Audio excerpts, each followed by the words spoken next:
Magandang umaga po sa ating lahat. Narito po ang ating weather update. Yung pong low pressure areas na bandang West Philippine Sea nasa layong 305 kilometers west ng Puerto Princesa City, Palawan. Ito'y nalatining mababa ang tsansa na maging bagyo. Inaasahan po natin lalabas itong low pressure area sa ating par ngayon o bukas. At yung pong super typhoon na si Bulaben, malay na po sa ating bansa at wala na pong direktang epekto sa ating panahon ngayong araw. At sa ating maging ilagay na panahon ngayong araw, itong northern portion ng Palawan at kasama rin ang Occidental Mindoro ay magiging o makakaranas ng maulap na kalangitan na may mga kalat-kalat na pag-ulan at thunderstorm. Samantala, itong lalabing bahagi ng Luzon kasama Metro Manila ay makakaras po ng maganda at maniwas sa panahon, maliban po sa mga isolated na mga pagulan dahil pa rin sa localized thunderstorm. Dapat tayo sa Visayas at Mindanao,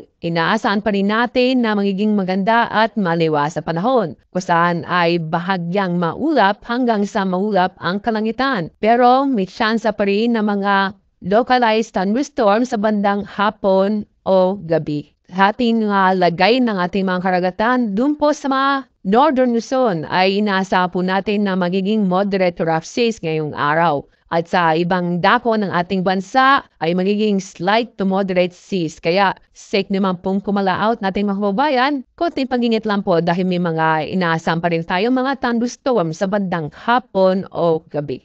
At sa ating weather outlook, bukas po ay Sabado hanggang October 16, Monday, ay asahan o patuloy tayo makakaranas ng maganda at maliwas na panahon sa susunod po ng 3 araw. Maliban lang po sa mga localized thunderstorm na po saan magbibigay ito ng mga biglaang buhos ng ulan, kadalasan sa bandang hapon o gabi.